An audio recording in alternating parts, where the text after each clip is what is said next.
मैं सुरेंद्र प्रताप बौद्ध, जिला अध्यक्ष भारतीय बौद्ध महासभा प्रतापगढ़, संस्थापक राज अम्बेडकर बुद्धिस्ट चैरिटेबल सेवा ट्रस्ट।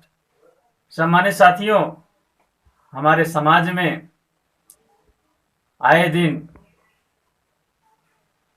हमारे समाज के इस बहुजन समाज के लोगों के ऊपर जुल्म अत्याचार बहुत ज्यादा बढ़ जा रहा है और जो वर्तमान सरकार है इस पे कोई अंकुश नहीं लगा रही। साथियों, मैं आपको बताना चाहता हूं कि जो आज सरकारें हैं इनका कंट्रोल पुलिस प्रशासन के ऊपर नहीं हो पा रहा है।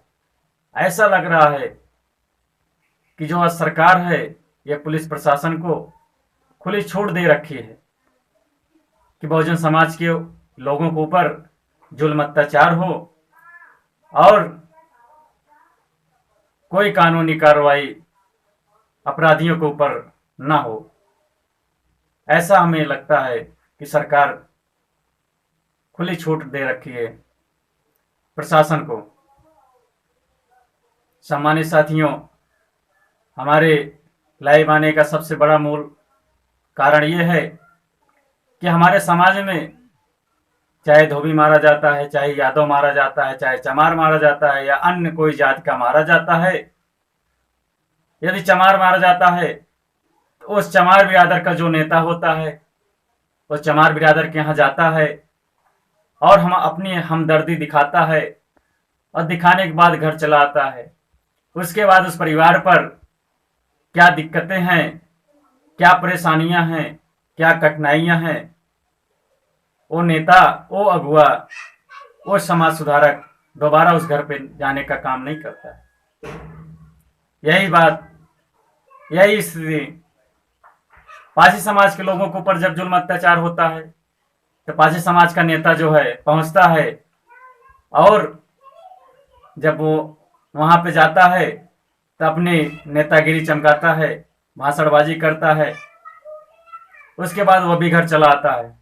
यादव समाज के ऊपर जुल्म अत्याचार होता है तो यही घटना होती है। यादव समाज का व्यक्ति जाता है, यादव समाज का नेता जाता है वहां पे और अपनी हमदर्दी दिखाता है, भाषण देता है और बड़ा बड़ा वादे करता है, उसके बाद घर चला जाता है।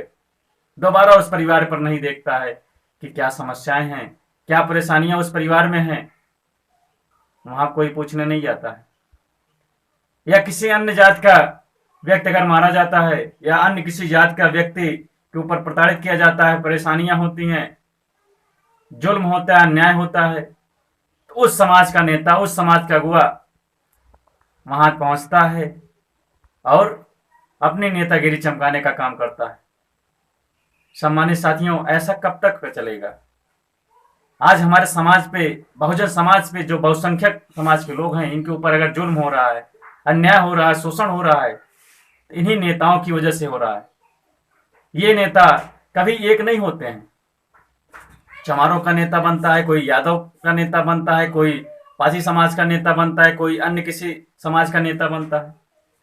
ये जातियों के नेता बने हैं और जब तक जातियों के नेता बटे रहेंगे, जातियों के नाम पर नेता बनकर, जातियों के नाम पर समाज में अगुवाकार बनकर अलग अलग जातियों में विखंडन करके पैदा करने का काम करेंगे और ये विखंडित रहेंगे, कभी मजबूत नहीं होंगे। और कभी पासी का नंबर आता है तो यादव का नंबर आता है तो चमार का नंबर आता है या अन्य किसी अन्य जात का नंबर आता है। बारी बारी से सभी लोगों को मारा जा रहा है। ऐसे नेता जो है कभी एक नहीं हो पा रहे हैं। अगर ये एक होकर समाज की लड़ाई लड़ते तो वास्तविकता है कि ये समाज पे जुल्म अत्याचार होना बंद हो जाता, लेकिन ऐसा नहीं है। जब उनके समाज का नेता उनके समाज के लोग मारे जाते हैं तो अपनी नेतागिरी चमकाने के लिए वहां पहुंच जाते हैं। हम कह रहे किसी समाज के ऊपर जुल्म अत्याचार होता है तो हम सभी समाज के लोगों को, सभी समाज के नेताओं को जाना चाहिए, एक साथ लड़ाई लड़ना चाहिए, एक साथ आवाज उठानी चाहिए। अगर हमारी आवाज मजबूती के साथ उठाएंगे हम और उस जो अन्याय अत्याचार खिलाफ एक साथ होकर संघर्ष करेंगे तो निश्चित ही आने वाले समय में किसी अन्य बिरादर के साथ, किसी अन्य भाई के साथ, किसी अन्य बहुजन समाज के लोग के ऊपर उनके साथ अन्याय नहीं होगा, अत्याचार नहीं होगा। लेकिन ऐसा कोई नेता, ऐसा कोई समाज सुधारक या ऐसा कोई नेतृत्व अगुवाकार नहीं है जो सभी समाज के नेताओं को, सभी समाज के लोगों को इकट्ठा करने का काम करे, एक होने का काम करे, एक साथ संघर्ष करने का काम करे। सम्मानित साथियों, आज 70 साल हो गए हैं, आजादी के 70-72 साल हो गए हैं। आज हमारे समाज के ऊपर जुल्म, अत्याचार, अन्याय हो रहा है। भारतीय संविधान के होते हुए भी लोकतंत्र की हत्या की जा रही है। संविधान नहीं था तो धर्म के नाम पे हमारे समाज के, बहुजन समाज के लोगों ऊपर अन्याय होता था, अत्याचार होता था। आज संविधान है तो हमारे जो नेता हैं, चमचा हैं, ऐसे नेताओं और चमचों की वजह से हमारे समाज के लोगों को ऊपर जुल्म, अत्याचार, अन्याय हो रहा है। ये कब तक ऐसा होगा? जब तक हमारे समाज में चमचा बने रहेंगे, जात के नाम पे नेता बनेंगे, तब तक हमारे समाज के ऊपर जुल्म, अन्याय, अत्याचार, शोषण होता रहेगा, रेप होता रहेगा, बलात्कार होता रहेगा। ये बंद होने वाला नहीं है। सम्मानित साथियों, भारतीय संविधान के बने 70 साल हो गया, आज भी अन्याय हो रहा है। कोई इनके ऊपर कोई समस्या, कोई कठिनाई होती है तो शासन प्रशासन भी इनका साथ नहीं देती है, और हमारे समाज के अगुवाकार नेता भी साथ नहीं दे रहे हैं। कैसे हम कहते हैं बहुजन समाज की लड़ाई लड़ रहे हैं? ऐसे लड़ी जाएगी? सम्मानित साथियों, आज बहुत दुख की बात है कि आज जो नेता बन रहे हैं समाज में जुल्म, अत्याचार तक पहुंचते हैं। माननीय काशीराम थे, माननीय काशीराम जी ने, जब उनके समय में किसी के साथ मर्डर होता था, किसी का बलात्कार होता था, किसी के साथ शोषण, अन्याय होता था, जुल्म होता था उसके ऊपर, तो माननीय काशीराम के पूछा गया कि साहब वहां मर्डर हो रहा है, अत्याचार हो रहा है, रेप हुआ है, आप वहां क्यों नहीं जाते हो, क्यों जाने का काम नहीं कर रहे हैं? तो माननीय काशीराम जी ने कहा कि हम कहां कहां पहुंचेंगे। आज पता लगा प्रतापगढ़ में हत्या हुई है, कल जौनपुर में होगी, परसों सुल्तानपुर में होगी, नरसों लखनऊ में होगी, या पूरे उत्तर प्रदेश में होगी, या पूरे भारत में होगी। मैं कहां कहां पहुंचूंगा? मैं किसी के यहां जाने का काम नहीं करूंगा, लेकिन मैं अपने इस बहुजन समाज को उस लायक बना दूंगा कि अगर उनके ऊपर जुल्म, अत्याचार कोई करता है तो स्वयं वो लड़ने के काबिल होगा, वो स्वयं अपनी लड़ाई लड़ लेगा। मैं अपने बहुजन समाज को उस लायक बना दूंगा, उसको समाज के जागृत और संविधान में अधिकार की जागृत करेंगे। जब तक ये हमारा समाज जागृत नहीं होगा और संविधान में क्या अधिकार दिया गया है इसको पता नहीं होगा, वैचारिक क्रांति नहीं आएगी, तब तक ऐसा होता रहेगा। मैं कहां कहां पहुंचूंगा? आज हमारे समाज में यही स्थिति है कि मानव साहब की विचारधारा जो उन्होंने कहा था उसका प्रचार ना करके हमारे समाज में जाति के नाम पे नेता बनते हैं, उनकी जातियों के ऊपर अत्याचार होता है तो उस जात का समाज का नेता पहुंचता है, अन्य समाज के लोग, अन्य जात के नेता वहां नहीं पहुंचते हैं। जब तक ऐसा होगा तब तक हमारे समाज में जुल्म, अत्याचार, अन्याय होता रहेगा। अगर इस सरकार को, आपको इस सरकार में अगर जुल्म, अत्याचार रोकना है, बंद करना है, अगर चाहते हो कि आपके बच्चे मान सम्मान स्वाभिमान से जिए, इनके ऊपर जुल्म ना हो, इनकी बहन बेटियां सुरक्षित रहें, इनकी माँ बहनों के ऊपर बलात्कार ना हो, कोई अत्याचार ना हो, तो आप लोग, आपके ऊपर, आपके हाथों में एक बहुत मजबूत हथियार है, उसका इस्तेमाल कीजिए जो बाबा साहब ने संविधान में आपको लिखित दिए, 1 वोट, 1 मैन 1 वोट। उस वोट की ताकत को जानिए, पहचानिए। आने वाले 2022 में इसका भरपूर उपयोग कीजिए, मजबूती के साथ उपयोग कीजिए और इस वर्तमान सरकार को जड़ से उखाड़ फेंकने का काम करिए।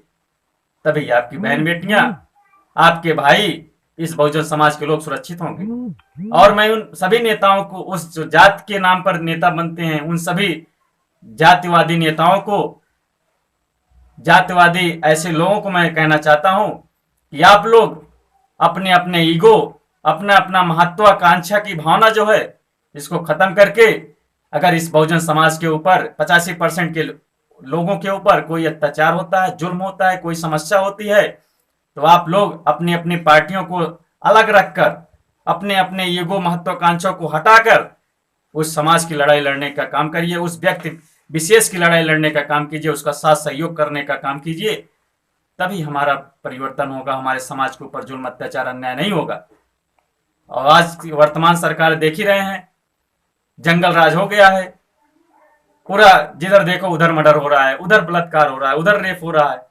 इससे बचना है तो आप लोग जमीनी स्तर पर आज से 6-7 महीने जो बचा हुआ है, गांव गांव जाकर जन जन से मानव काशीराम की विचारधारा को बताने का काम कीजिए, उनको उनकी ओट की ताकत को बताने का काम कीजिए और उनको मान सम्मान स्वाभिमान से जीने की उनके अंदर ताकत पैदा करने का काम कीजिए, ताकि आने वाले 2022 में इसका मुंह तोड़ जवाब देने का काम करे हमारा बहुजन समाज।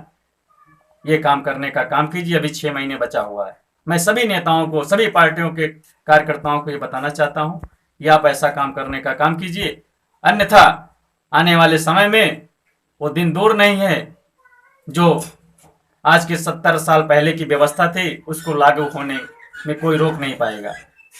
अगर उसको रोकना है, इस वर्तमान सरकार को रोकने के लिए आप लोग जन जन गांव गांव जाने का काम कीजिए और उनको अधिक वोट की ताकत को बताने का काम कीजिए और अपने महत्वा ईगो को और महत्वाकांक्षी को खत्म करके इकट्ठा होने का काम कीजिए। क्योंकि मानव काशीराम जी ने कहा था कि सत्ता हमें मिले या ना मिले, लेकिन व्यवस्था परिवर्तन, सामाजिक जागृति का कार्यक्रम ये बंद नहीं होना चाहिए। क्योंकि हमारा समाज जिस दिन स्वाभिमानी होगा, जागृत होगा और उसके अंदर वैचारिक क्रांति होगी, उसके ऊपर जुल्म अत्याचार कोई नहीं कर पाएगा। सम्मानित साथियों, इसी के साथ मैं आप सभी से निवेदन करना चाहता हूं, गुजारिश करना चाहता हूं कि आप लोग इस पे काम करने का काम कीजिए। पूरे यूपी में, पूरे भारत में आप लोग जहां भी हैं, मानव साहब काशीराम की विचारधारा, बाबा साहब डॉक्टर भीमराव अंबेडकर की विचारधारा, संविधान में क्या क्या अधिकार है, वोट की ताकत क्या है, पावर क्या है, इसको जन जन तक पहुंचाने का, जागृत करने का काम करिए, ताकि आने वाले 2022 में हम लोग मजबूती से अपनी सरकार बनाएं। इसी के साथ मैं आप सभी से पुनः निवेदन करना चाहता हूं और आप लोग जो भी हमारी बात सुन रहे हैं, आप लोग ऐसा करने का काम कीजिए, गांव गांव जाने का काम कीजिए और जहां जो व्यक्ति मिले उसको विचारधारा से जोड़ने का काम कीजिए। तभी हमारा संभव कल्याण होगा। क्योंकि ये सरकार कहती है कि बेटी पढ़ाओ बेटी बचाओ का नारा देती है और इसी सरकार में हमारी बहन बेटियों के ऊपर रेप होता है, बलात्कार होता है, जुल्म होता है। ये सरकार गूंगी बहरी हो गई है। ये सरकार के कानों में जूं तक नहीं रेंग रही है, मानो इसको कुछ पता ही नहीं है, ऐसा प्रतीत होता है। इन सब से लड़ना है तो अपने समाज को जागृत करना होगा, उसको स्वाभिमानी बनाना होगा। आप लोग गांव गांव जाइए और अपने बहुजन समाज को, बहुसंख्यक समाज को एकत्रित करने, जागृत करने का काम कीजिए और उनको बौद्ध धर्म से जोड़ने का काम कीजिए। क्योंकि जब तक हमारा समाज हिंदू बना रहेगा, जब तक हमारा समाज दलित बना रहेगा, जब तक हमारा समाज चमार पासी बना रहेगा, यादव धोबी दरकार बना रहेगा, तब तक इसके ऊपर जुल्म होगा, अन्याय होगा, बलात्कार होगा, रेप होगा।